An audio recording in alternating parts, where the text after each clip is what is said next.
Did you know we're running a conference? Yes, the CBA conference, and it's taking place in September this year. It's for dog trainers who are ready to stop winging it and start running a business that actually works. We're going to be getting into the nitty-gritty of all of the stuff that comes up all the time, like how to have a better sales conversation with a prospective client, how to stop hearing, "Oh, it's too expensive," and how to actually make a plan that gets you paid and not burnt out. We're so excited to be doing this with Keep as our headline sponsor. Keep are the CRM system we have been using for years. It's the system that allows us to keep everything in one place, from emails to payments to client management.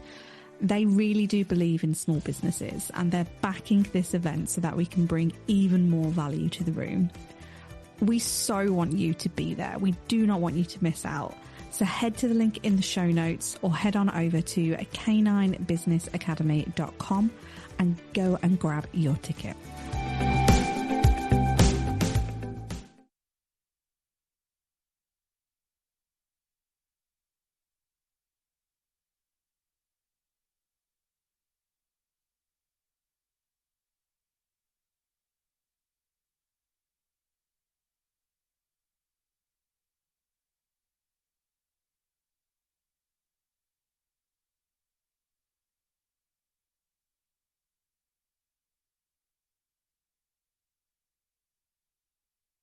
Managing client expectations.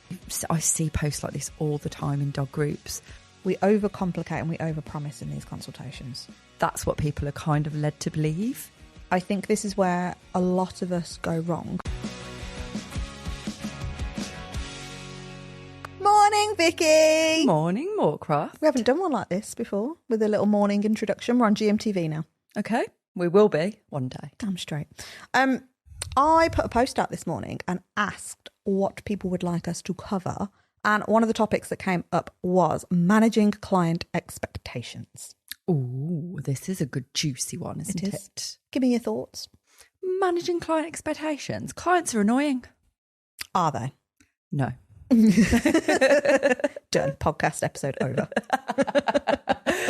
I think it's more about us. Our role is to manage their expectations right from the outset. So our role as the business owner. Yes. In everything. Mm-hmm. Not just, I'm guessing this is from the training perspective. I don't think there's much detail around the answer, was there? Just client expectations. I mean, we can cover it in a couple of ways, but I'm thinking it's probably like, how do you get them to do the work? I mean, it does come up a lot. Yeah, it could be that. But actually, it could be like the whole process. When you take somebody on, are they clear all the way through? Do they know what's coming next? Do they know what's expected of them? Or do you just spring stuff on them and then get annoyed that they're not doing the work? Yep. Okay, let's run through some examples then. So let's jump in with a training one, because that's our bag, let's face it. And client expectations. So God, where do you even bring it back to? So let's assume you've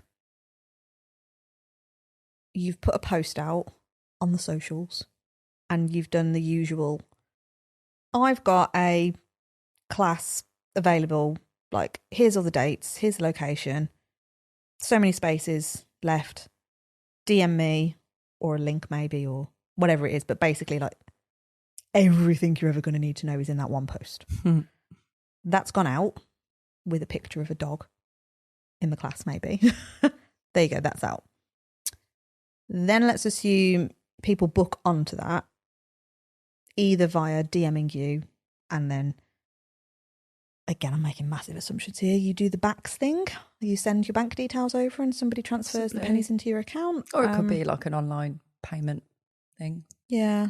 They're becoming a little bit more popular now, aren't they? Depending on what banks you're with. You can do links directly into your bank account.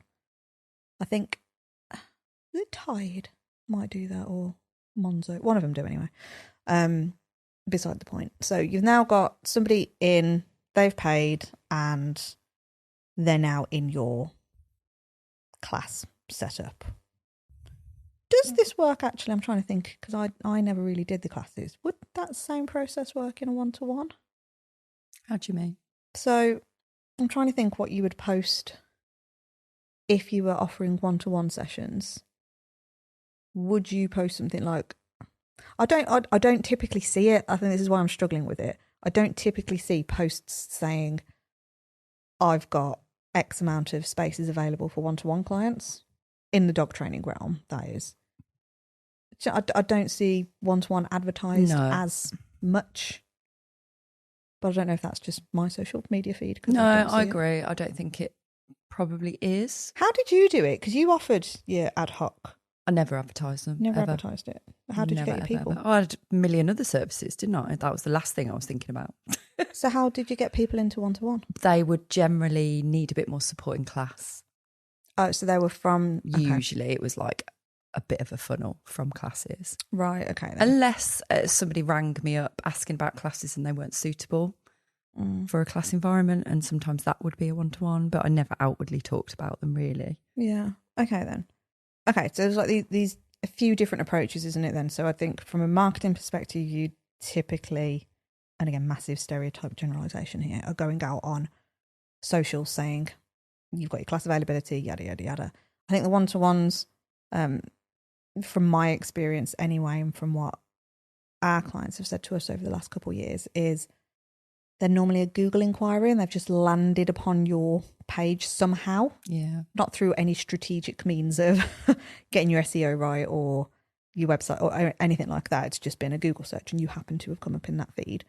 And then it's been a conversation around the service that you offer, and maybe a one-to-one has been discussed, and then ta-da, you've now sold it, and again you've got the money in the bank. Or maybe you haven't. You're not getting paid until you've delivered it. Well, a typical thing I think would be that somebody lands on a website, there's so many services, they don't know which one they should go for, and then that might lead into a conversation about having a one-to-one. Yeah, potentially. Okay, so already, if you're looking at those two examples, my brain is immediately going to, I don't even really know what I'm buying from the customer point of view. I know I'm buying a trainer in the one-to-one example, and I know I'm buying a class in the other one.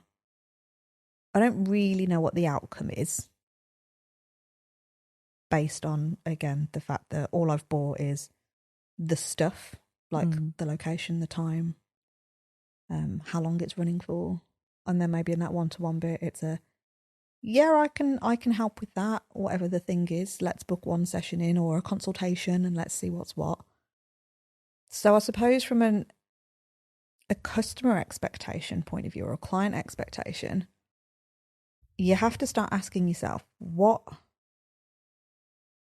do you want them to walk away with, and what do you want to walk away with?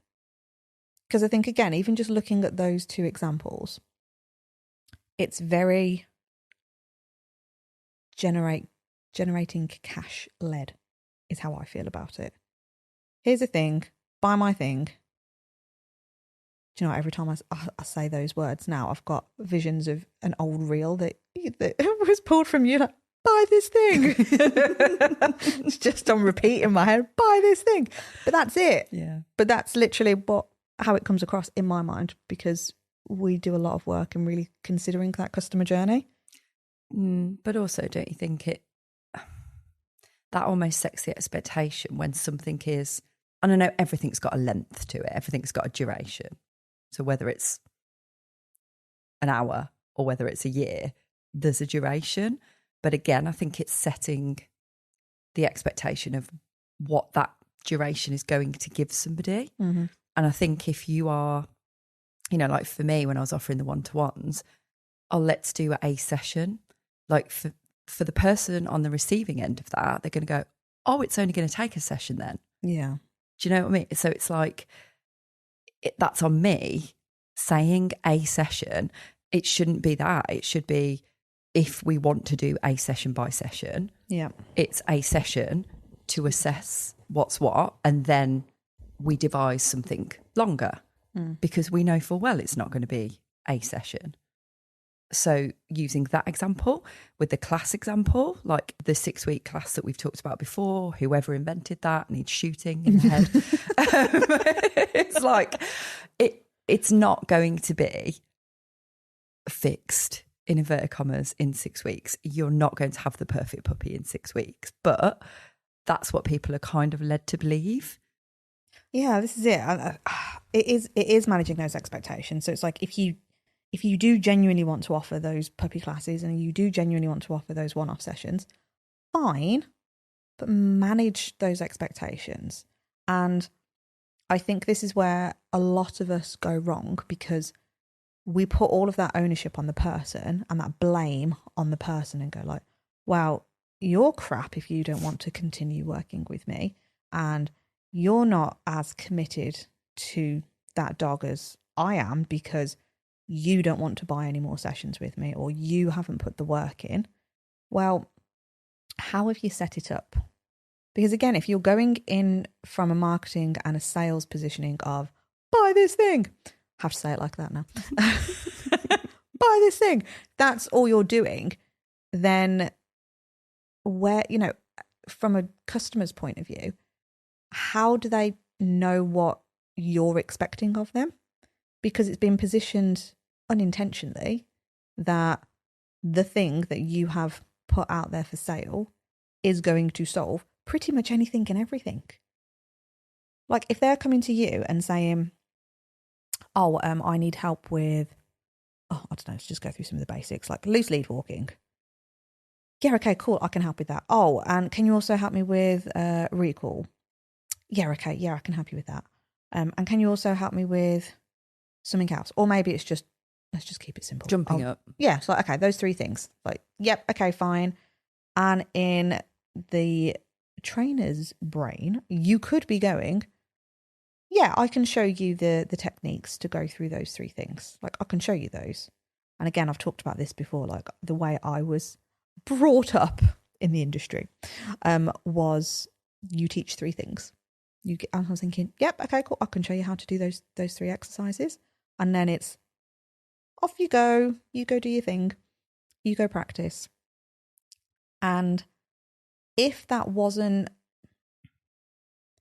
discussed at any point during the sales process or the marketing messaging that I will show you how to do it, but it is on you, then arguably there's going to be is mismatch the right description of it? Like, yeah, mismatch of expectations around it. So you're going in thinking, I'm going to show you how to do it, but you've got to do it. And the client's potentially thinking, brilliant, you've told me you can do this. You're selling it as a session. That dog's going to be fixed in that session. But then don't you hear people moan about, oh God, as if they thought it was going to be fixed in a session. Well, yeah. Like, well, you kind of put that out by only offering a session. Mm-hmm. Yeah. And again, just not explaining it. Because it's this whole thing and of, if you only want to offer one-offs, because I do understand it from some people's thought process that maybe they do want to go in and do an assessment. The equivalent of the assessment or a consultation or something to see whether or not you genuinely feel like you can support. I'm like, fine, not a problem.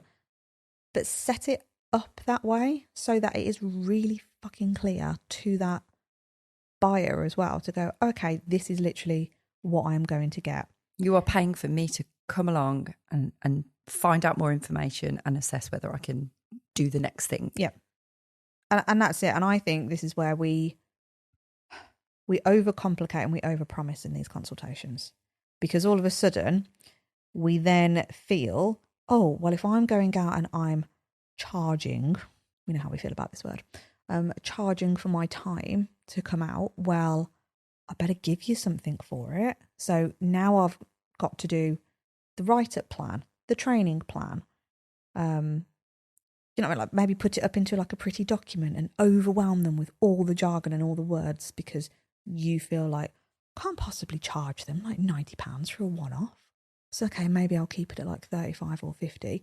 But this is where it gets really messy because you're essentially trying to sell an hour of your time and you're not selling an outcome. So from the expectation side of it, you're both coming at this from different angles. And that's where it gets incredibly frustrating, because you're singing off different hymn sheets. Yeah, and this is why owners trainer hop such a lot. Because if they've gone to somebody wanting an outcome, been offered a one-off session, been thrown loads of stuff at them, and there's no follow through, there's no after support or continued support rather, and they're expected to just do the thing, and who's going to retain that information, like really, without seeing somebody, you know, again and again. Mm-hmm. And then they go, oh God, I don't know what to do with this. I'm just going to try and go somewhere else now, hoping for that experience to be better, and it might be the same kind of thing. And then they go to somebody else. And then by the time they've come across the fourth person, they're kind of a bit burnt by it all, possibly, and go like, well, if you're offering me something that costs a lot more money, I'm either going to be like all in because I'm like, finally somebody who's going to see me through, or they're going to go, oh, don't know, I'm really cautious now. So you could have either effect, couldn't you? But typically, like when I was seeing one-to-one clients, unless they'd come through me, through classes, and they'd only known me, you can invariably say that most people had trainer hopped around. And, you know, back in the old days where I'd go like, oh, well, I'll do this and I'll do that and I'll do it differently. In my mind going, well, I can do a better job than they did, and actually probably doing no better job. And they might have continued their trainer hop journey after me if I'd only seen them once. Yeah. So that's on me again to not set that expectation correctly. Yeah. But I think the same can be said even if you're offering these longer term programs, which obviously you and I are big advocates for. If you're not setting those up, like, essentially it doesn't matter what service you're offering, does it? As long as it's really clear on both parties what you're agreeing to. It's almost like, imagine because I was going to say the word contract, but I don't want people to go off and actually do like a big written, like, you will agree to do this, X, Y, and Z. But just imagine that kind of thought process around it. Like, it's that unspoken contract, but needs to be spoken, going, this is what I expect from you. This is what you can expect from me. And just lay it out, like, whatever your service is. And this is transferable across all the different dog industries. Like, if you are a groomer, it's the same thing. It's like, right, when you hand over your dog for their groom, this is what you can expect off the back of it. If that dog is uncomfortable in any which way, if that's how you operate, and again, this is your thing, it's your business. If you don't want to put pressure on that dog and it's too stressful for them, you have to state very clearly up front that you are paying for the time to be able to do the service, if that's what you want to do, and go, if for whatever reason we can't complete it, the payment is still required because of X, Y, Z.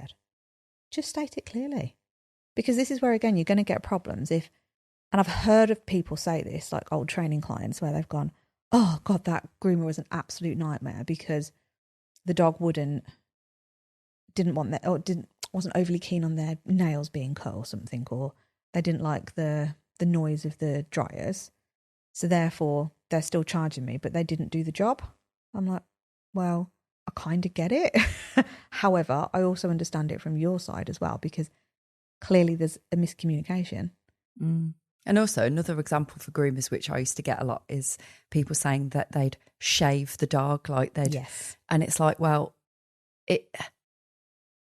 there's a maintenance in between the clips, and anyone who's a groomer listening to this will be like, yep, they have to do their bit in between, because if the dog comes along and it's absolutely matted and knotted, the only choice the groomer has is to shave that dog really short, like really close.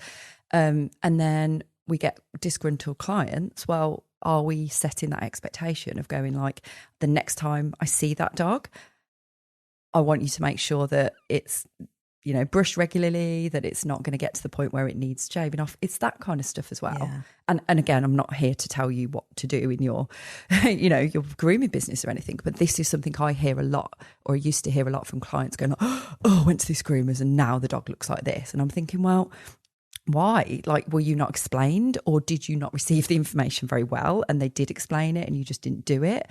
What could be done better there between that kind of line of communication, really? Yeah. So and it's I think lots in it. that, yeah, it's a huge amount, because it kind of brings it full circle into thinking you have to know your service inside out. You have to know how your ability is going to support somebody. So using that grooming example, like if you know you are going to be dealing with dogs, and let's face it, it's typically the doodly doos, isn't it, that are going to be all matted and what have you. Why not create a service that allows that maintenance option? So it's like, right, you can buy package A or package B. Package A is you are going to take full responsibility for the maintenance grooms in between, whatever it is. Like if I'm going to see them monthly, you have to do the rest. This is the agreement. That's the price point. That's package A. Package B is like the gold standard one. So you can either pay me for the next 6, 12 months or something in advance or on a direct debit and go, I will take care of everything. You drop them off and we will do fortnightly grooms to keep on top of it so that your dog does not become matted, and you whack a load of outcome-based stuff in. And again, that's just some top line thinking of without looking into it in any detail. But you have to look at who are you helping? What is your service supposed to do? And then how can you communicate that clearly so that when clients are coming in, they know exactly what they're going to get. It's the same as if you go to like a food restaurant though, isn't it? It's like we've had this conversation. I can't remember where we were having it though.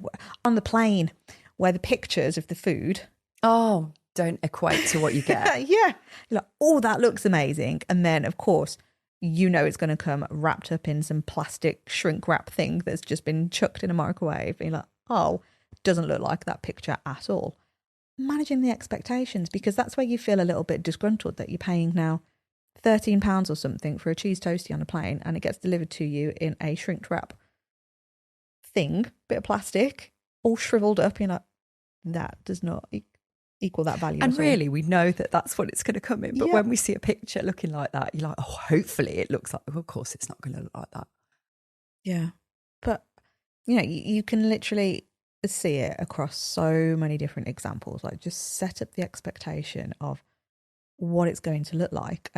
We had an experience last night at dinner whereby 2 members of staff were quarrelling. Oh, I haven't used a quarrelling in a while. I don't know whether quarrelling is the right word. It looked like they were going to punch each other at one point. It was an intense argument between both of them. And I mean, we didn't really care in one sense. It just provided a little bit of entertainment for us. But we always take a step back and go, like, fucking hell, like from a business perspective, like that's really shit service. Really unprofessional. Yeah, it's really bad. And we could have kicked off and said, I'm sorry, but I didn't need to be privy to that. I didn't need to see that whilst I'm trying to enjoy my meal. Take it like it's unacceptable. And it happened. Actually, remember, we walked, you know, when you check in at a restaurant and you stood by the thing and there was an argument going on as we arrived. The table wasn't ready. He was shouting at her. She was shouting back. And that was literally as we walked in. Yeah. And this is like a chain restaurant. This is not like some little, you know. Yeah, it's like a national chain. Yeah. We were just like, okay. Okay. And again, it did provide us a little bit of entertainment. But we're like, do you know what I mean? I think if we were with different company, that would have been incredibly There were some unacceptable. events though in that route. There was birthdays, there was like business meeting, like there was a lot going on in there, and you kind of go like, yeah, if you were stood in front of the wrong people, that could have absolutely had really bad consequences. But all of this is like that expectation level of how do you want your business to be set up so that it's really clear what your part is and what their part is. And it is that contract bit without it having to be like a written signed for document every time. But it's like, this is what I expect from you. This is what you can expect back from me. And I'm really conscious, and I feel like I need to caveat that by, I think we can take that too far as well. And when I've seen some people try and put messaging on their websites to go like, actually, these are my expectations of you. Like I need you to commit like an hour a day to doing this exercise with your dog. You need to absolutely listen to everything that I have to say. You have to message me if there's something going wrong. Do you mean there's a lot of onus on the owner? Yeah. Yeah. Huge amount of onus on the owner. Actually, I'm glad you brought this up because I feel like this comes up quite a lot with they should be providing me with videos, training videos, and I am giving my part here. Like I am saying, I'll help you and I want you to give back and again, I don't know how much of this is explained up front, but as they are going through the process, they're supposed to be sending me things and they're not. And I'm just like, well, are they comfortable sending you a video? Is that an easy... I think we've mentioned possibly way back actually about videos and stuff. And like some people don't find that an easy thing to do. Yeah. Some people find it a bit judgy, even though it's supposed to be constructive criticism, I know, and anything you can improve on. Some people feel really exposed doing something like that and don't want to be kind of almost told that they're doing something wrong on a video. And it just feels a little bit strange. And I think might have given the example of if that was my mum, for example, I think she'd really struggle to do a video and send it back. And I don't know. I just think sometimes it's like a one size fits all type approach. Yeah. And if that person doesn't do the thing that they're told to do, that's a bad owner. And actually, I think for us, it's like find out what they're comfortable doing and what is right for both parties in that situation, because it might be that isn't the right thing for them anyway. Well, yeah. And also, I think I've had it before where sometimes common sense just doesn't prevail. Yeah. And it's so I'll use a lead walking example again. And I've had clients go, oh, I was trying to film it, but I couldn't figure out how to hold the phone, how to hold the lead, how to hold the treats. So I just gave up on filming. And I was like, oh, totally get that. I'm so sorry. I did not maybe give you the right direction on how to record it. Or just we assumed there'd be a person involved that could do it for them. Yeah, I was like, well, how about, so-and-so gets involved and records you doing it. Or what I tend to do is I just balance my phone up against a tree if I'm out or whatever it is, just so I can see different angles. And they're like, oh my God, I never thought of that. And again, it's like, duh, to a degree, but also my bad. Like I made an assumption that it was really obvious. And I think it is so easy to forget that we as human beings have a lot going on in our heads. Like I genuinely do not, like if you think back to like caveman days, we didn't have all of the stuff that we all have to worry about now. Like your phone's going off every 2 seconds. You've got, worldwide access to everything. Everything's open. Like your food shopping's being delivered within 2 hours of you being able to order it online. There is so much stuff everywhere that you've got to keep up with. And the fact that, sometimes a little bit of common sense just drops out of your head and go, I didn't even think to actually just do that. I haven't even got time to do it. Mm-hmm. Or it's something on the list, but it just gets put by the wayside because everything else needs them more. And, it's this thought process around like I'm giving, as the trainer, I'm giving my part here. I've done my bit and they're not upholding their side of it. They know they should be doing these things and they're not doing it. And for me, that isn't like take a step back and try and understand why it's not been done. And rather than just, I don't know, reprimanding them without them hearing it and venting about it, like, let's have a conversation about it. Oh, I've noticed that we're not, haven't received any videos from you. Like, I'd love to explore that a little bit more then. What's happening? Just ask the question. Yeah. But I see posts like this all the time in dog groups. People don't do the work. People aren't sending me things like they know they should be. It's like they're being told off at school. Yeah. Isn't it? Yeah. You didn't do your homework. Homework, isn't it? That's the thing people call it actually as well. Yeah. Yeah. You didn't do your homework, therefore you're a really bad dog owner and you're not committed and you don't want to help your dog, your poor dog. Mm-hmm. It's kind of that impression, which is sad. It is really sad because, I'd like to thinking positively in everything, which is definitely my preferred go-to when I think about anything. I genuinely do not believe that anybody is ever setting out with bad intentions to No. harm, hurt, neglect their dog. I know these things can happen, but I genuinely like to believe in the human race and go, it's not the intention. Sometimes it's a lack of education. Sometimes it's a lack of awareness. Sometimes it's the fact it's a lack of capability within oneself, depending on what else is going on in your life. Because we all know it. If something's really taking a lot of your brain energy, you do let things slip. Or it could even be that they're not really sure about what they're doing. Yeah. There's that as well. You don't want to look an idiot, do you? So you just put it off and put it off. You know, like, for example, with our clients, if we've set action points or tasks for them to do and they haven't done it, we're not going to go like, well, why haven't you done that for? Like we said to you last time that you needed to do X, Y, and Z. You haven't done it. It's like, okay, so last time we spoke, we set that as an action. Where are we at with that? Oh, well, I haven't done it. Okay, let's talk about why that hasn't happened then. And we're trying to understand, because it could be they're not sure. It could be something about it is a bit scary and they haven't done it because of that reason. Or it could just simply be they're just busy and they haven't got around to it. Other things have taken priority. But it's not our job to be coming down them like a ton of bricks. And I'm not saying that that's what you're doing necessarily if you're struggling with this kind of problem. But by outwardly venting about it, how is that helping either? Like if you're not communicating that directly to the client, but you are going about it, we need to have a different approach because that isn't helping. Yeah. It's do you know what just suddenly crossed my mind when you were saying that? We do this outward venting in these different groups. How the hell do you know that there isn't somebody in that group that knows you and knows the person that you're talking about? I always do think this. Like, I suppose your brain compartmentalizes to a degree, doesn't it? You're like, right, if I'm going to have a little vent in a specific trainers group or a specific grooming group or whatever your service is, my clients definitely aren't in there. Well, no, they might not be, but you never know.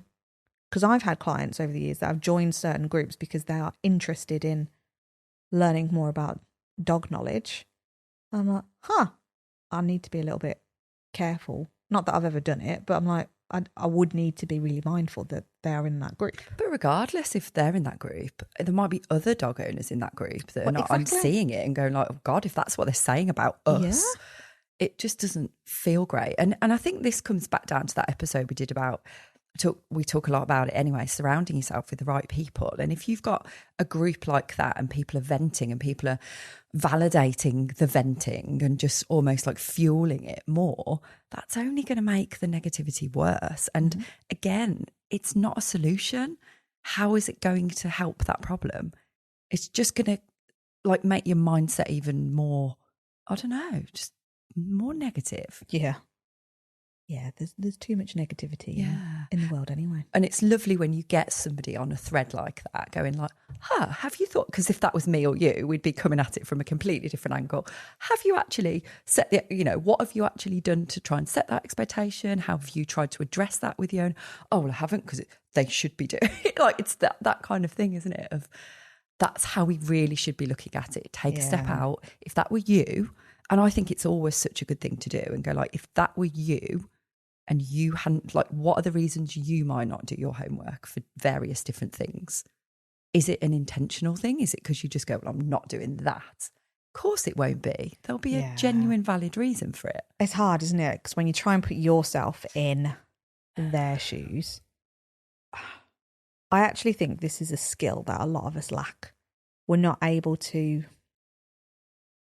because you know how we've said before, and I know we have this conversation a lot with our clients in the Business Basics group coaching program as well, whereby you have to detach yourself from the business to a degree. You have to detach yourself and go like, that's just because I think like that, it doesn't mean somebody else would think like that. And then, of course, it goes into this weird little grey area where sometimes you do have to think and put yourself in their shoes, but not necessarily with your lens. It's just your lens as that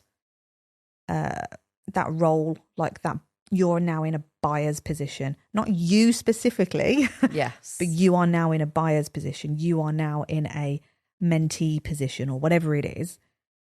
And but I think it is that, yeah, you're right. And that's kind of what I meant when I said it, but it's kind of like, how can you, I think it's such a skill, isn't it? To be able to, take yourself out, but almost put yourself in the position, but with that kind of real generalist kind of view around it. It's really hard to even explain it and articulate it, isn't it?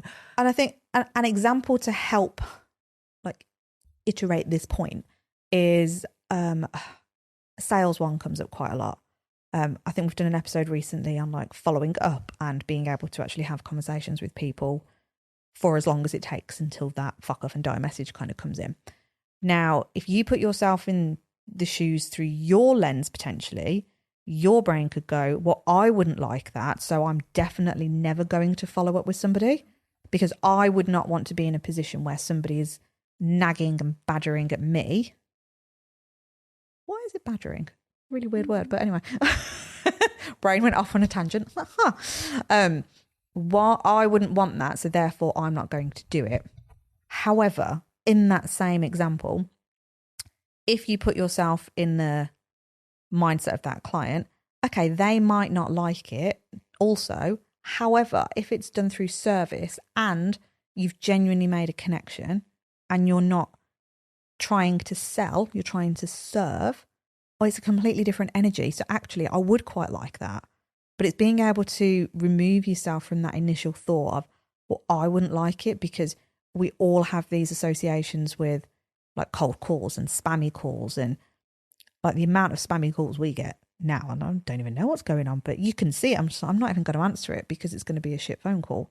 Like if you want me, you'll follow up, like leave a message, keep trying to contact me, not just through the phone and things like that. So it's trying to, detach yourself from your negative feelings about something and then just look at it through a different lens. But it's a really difficult skill. Like in my opinion, like you absolutely need coaching on how to do that. Yeah. That doesn't come naturally.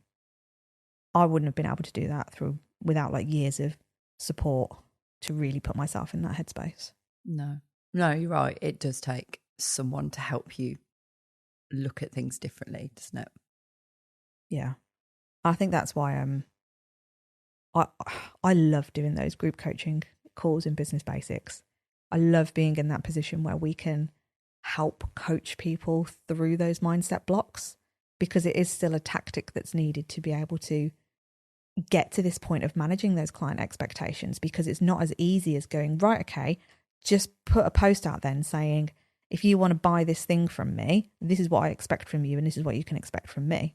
If it were that simple, fucking brilliant. But it's not. It's not just one post. There's so many different variables. There's so many different like facets and loopholes and all the stuff that you've got to look at and go, it's not just that one thing. I have to apply it here, there, and there, and there. My mindset has to be in this position. I need to be having these conversations. And we haven't even gone into what we've talked about previously with the way people buy and everybody's personality types. And some people don't need a lot of detail to buy, and some people need loads of detail to buy. And that's a whole other layer of it, really, isn't it? Yeah. Because, a post that is very direct, very to the point, and going like, this is what you'll get if you want, if you feel like this and you want that, that's what you'll get. Great. That might appeal to some people. And then you might get somebody else who needs a lot more detail. Now, is that appropriate for a post, or is that appropriate for a conversation that happens after they've inquired? Like, so it's trying to get that balance dance right as well of those factors. And that's why, like, again, I just find it's never one dimensional in any of these little bits that we focus on. There's always like a 3D kind of way of looking at it and approaching it, isn't there? Yeah. And that's why it makes it. And again, I'm going to be really like, I don't know, controversial with what I'm going to say, because it's complicated, in one respect because there are lots of things to consider, but it's really simple once you understand that you need to consider all of these things. So I know that's going to sound really contradictory. Yeah, I get it. But I'm going to loop this back to, you have to know who it is you're speaking to, know what it is that your service is going to be able to offer, because even in your little summary version of that, then I'm going, this is why our programs are 12 months. Yeah, so much to go through. It's like, because we know that we would be doing anyone who came on board a disservice by only offering, well, even a handful of sessions. And that's why we changed the model in the dog training world as well. It wasn't a case of, let's do this because you can put a higher ticket price on it. It was what's best for that client and for us as the business and for us as individual trainers to go, where do we shine? How can we help? And how can we get somebody from A to B with an outcome-based service? Not a case of you just buy my hours, essentially. And effectively, you could directly compare that to the way that a lot of trainers look at working with the dog holistically. They're looking at every single aspect of how the training or the behaviour modification or the focus is going to then have a ripple effect onto everything else. And I think, again, like you've just described that really lovely in a way that is going, it isn't that we just earn more money, it's that the person gets better service, therefore the dog gets a better life and everyone wins. And this is where it is that 3-dimensional view of everything. Yeah. You do really have to know what you're able to provide somebody. I was thinking of an example actually of the kids swimming. So I booked them into, they've been doing swimming lessons ever since they were like 10 months old. And it's literally like I can't remember if it's 20 or 30 minute lesson every week. So that's a lot of lessons they've had since 10 months, considering they're now 4 and soon to be 6. And my brain goes, what? Why can't you swim yet? Like, they're getting there, but it's such a small amount of time in the grand scheme of things. Whereas, Jesus, like sticking them on a tree, they can climb a tree. They're like a freaking cat on it. They can get to the top. They can jump down, land on their feet. But I'm like, you're doing that every single day. You're practicing that skill every single day. And I always wonder, I was like, if that particular business provider, because it's a very generalized model, isn't it? That swimming lessons one or whatever kind of club that you can join. You do it for like an hour a week and you get different intensity levels. But I am pretty confident, I could be completely wrong on this, but this is how I feel.